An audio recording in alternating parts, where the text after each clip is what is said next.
All right, here we go. Today's the most awesome day because you learn a skill that you will use for the rest of your calculus career. Whether you're taking Calculus 1 or Calculus 2, you're going to do this. And here's what I'm going to teach you how to do. I'm going to teach you how to take 4x squared minus 2 to the 100th power and take the derivative. Now, when you look at this, you get a little bit scared because you're like, I think I'd have to multiply it out 100 times.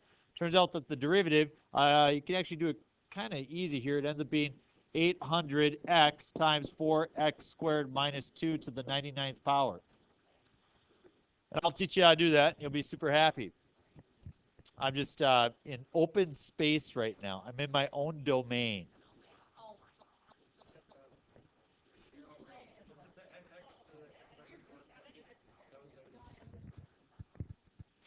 All right. So this is called the chain rule. Chain rule we use when we have composition functions.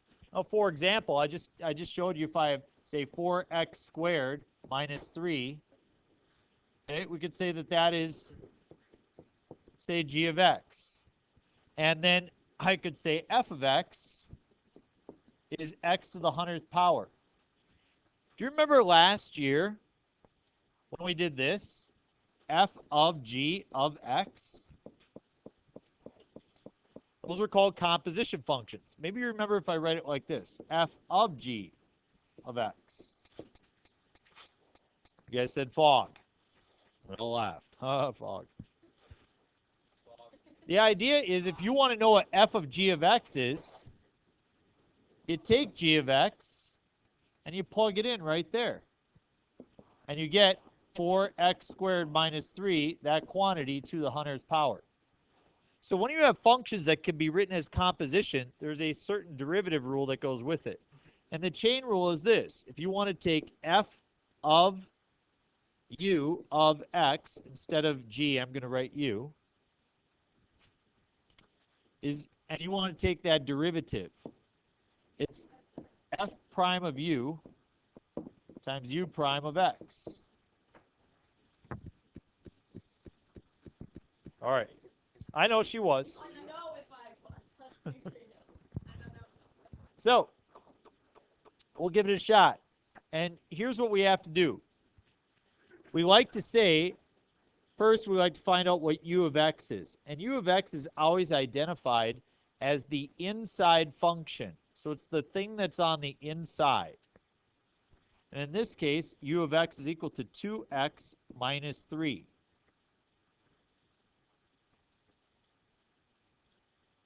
Everybody see that that's the inside. So then f of u would be the outside. It's something to the 4th power, correct? And since I have u as my variable, I'll write as u to the 4th power.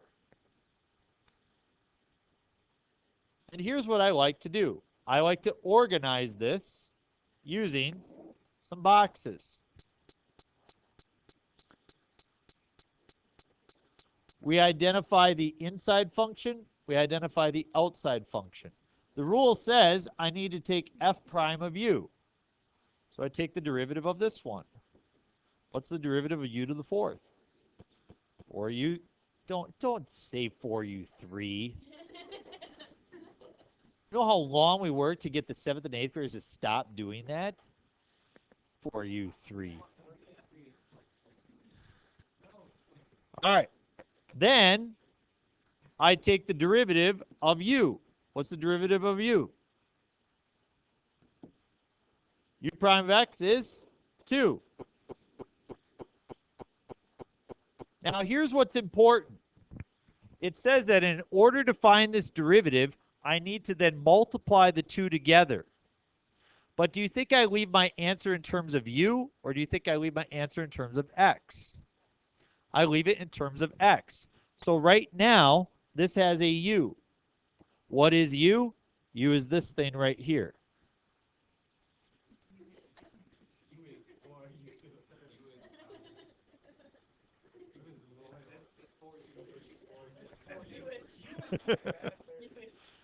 U is. You like that, don't you? It's kind of good. All right. U is 2x minus 3. As I multiply these, I then get 8 times the quantity 2x minus 3 to the third power.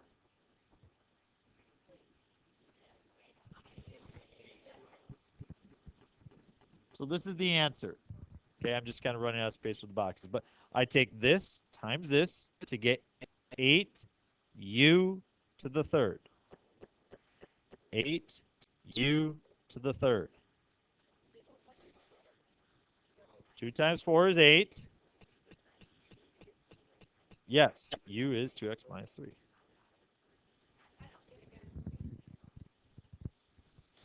you see how I got 2? Do you see how I got 4u to the third? I then multiply them together. 2 times 4u to the third is 8u to the third. 8u to the third. 2x minus 3 is u. That's what I plug in. Yeah. And so that's what I use for my graphic organizer. You have a question? You mean the first 2 boxes up here? Here?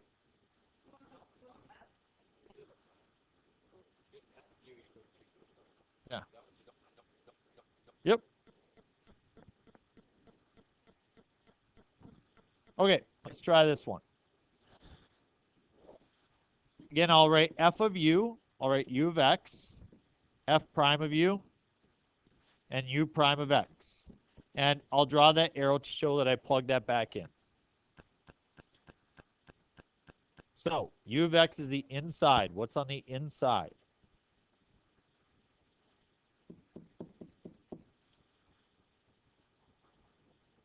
What is the outside? 6u to the fifth.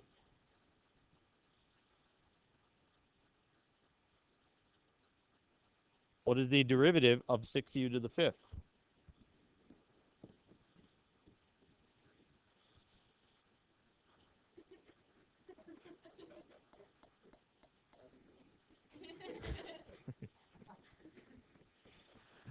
Oh boy. All right, derivative of u minus, I'm sorry, x minus x squared. 1 minus 2x.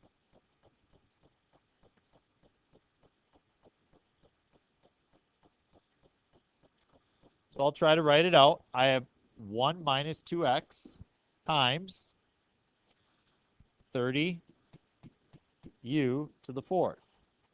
Now, I shouldn't leave the u. What do I plug in for u? Plug in x minus x squared.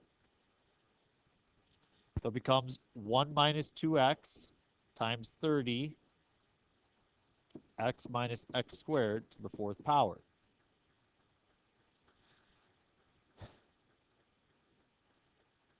You can. And I want to be clear about how you can leave your answer. Can I distribute this 30 to the x and the x squared? No, because it's being taken to the fourth power. Can I distribute it to the 1 minus 2x? Yes. So you have 30 minus 60x times x minus x squared to the fourth power. Now, if you chose to leave it as, say, 30 times 1 minus 2x times x minus x squared to the fourth power, I give you full credit for that. That's fine. You've left it in factored form. Either of these are just fine, but you cannot distribute the 30 to the x minus the x squared. So those are the basics of the chain rule function, okay, or the chain rule operation. Yes. Yes, that is the derivative. Okay. So we'll write it out better. Take out your worksheet.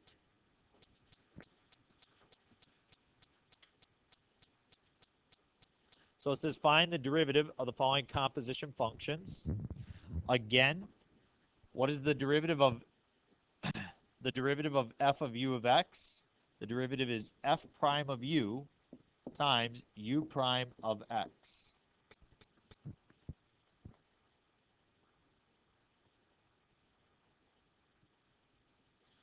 First one, what is u? What is f of u?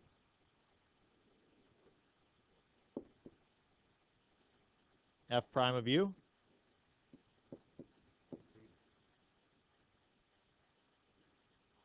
derivative of 2x plus 3. Multiply them together. F prime of x is equal to 8 times u, which is 2x plus 3 to the third power. Basically the same as our very first problem we did.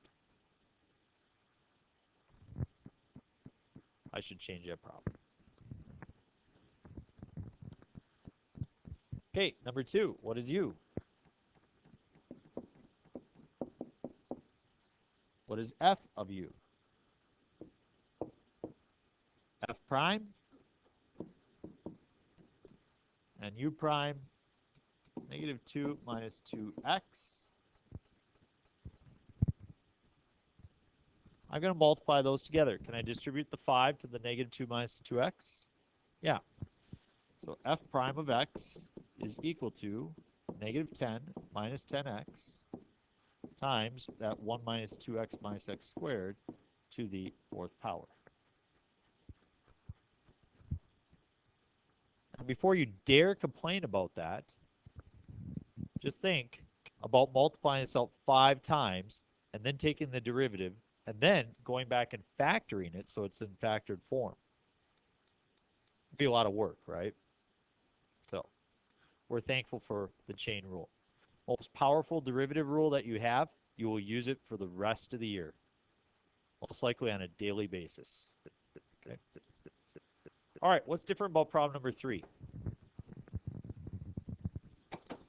Yeah, it looks like we would use the quotient rule, right? Anybody kind of not like the quotient rule? You're like, I like the product rule, that's fine, but the quotient rule, really don't care for it that much. I agree. So let's not use the quotient rule.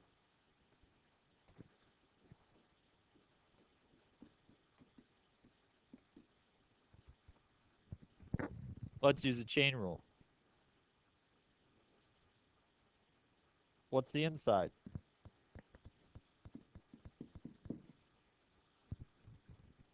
Outside. That's good. Derivative? I write as negative 3 over u squared. U prime? Does the 4 multiply the negative 3 or the u squared? The negative 3, because it's 4 over 1. So therefore, f prime of x is equal to negative 12 over 4x minus 2 quantity squared.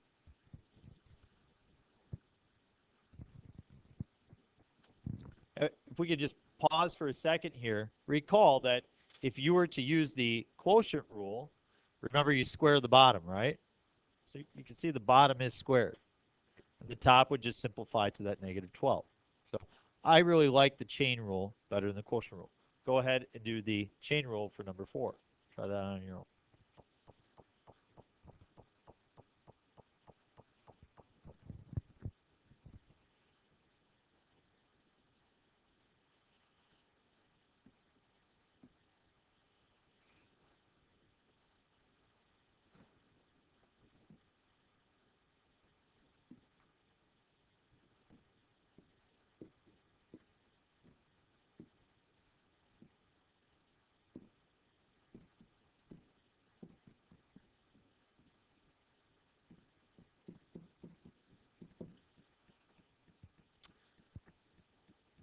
I have f prime of x is 10 over x minus 1 to the 6th.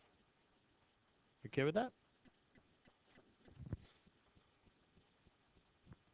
Trigonometry has a great application to the chain rule. What's the inside? What's the outside? What's the derivative of cosecant of u?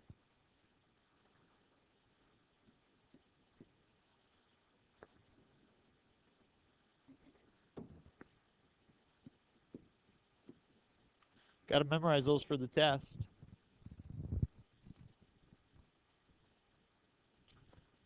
What's the derivative of u?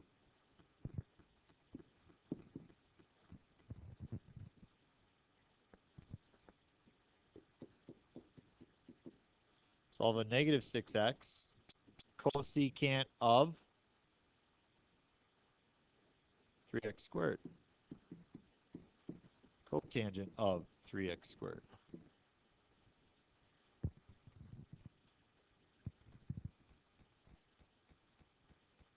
That's the derivative. Pretty sweet, isn't it?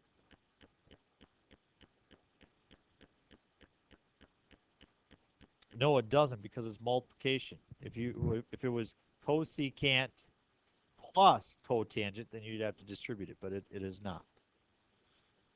Okay. Last one. Inside.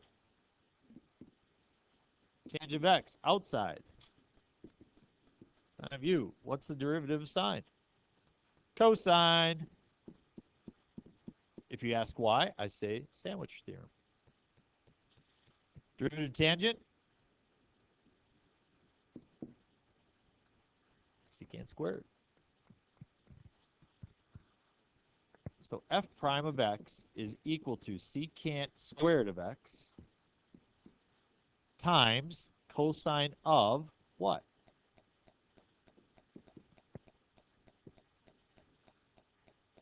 It looks kind of odd, but that is the derivative. That tells you the instantaneous rate of change at any given point on that curve.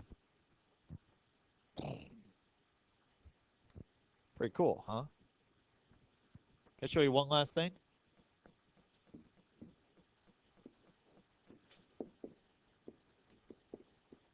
Remember when we had square root of 3x? And we rewrote this as a square root of 3 times x to the 1/2. And then you took the derivative. And it was the square root of 3 over 2 times x to the negative 1/2. Or square root of 3 over 2x to the 1/2. Well, instead of doing it that way, now we could use the chain rule. The inside is 3x. What's the outside? Yep, u to the 1/2. What's the derivative of 3x? 3, and the derivative of u to the 1/2? 1 over 2 roots of u. Multiply. We have 3 over 2 roots of 3x. Now that may not look the same, but if you were to simplify the 3 over the root of 3, they are in fact the same. So I'm just saying that we have a lot of options now instead of rewriting things to use a chain rule. And that makes it pretty nice. Don't you agree? Okay. Your assignment is the back page. You have the rest of the hour to work.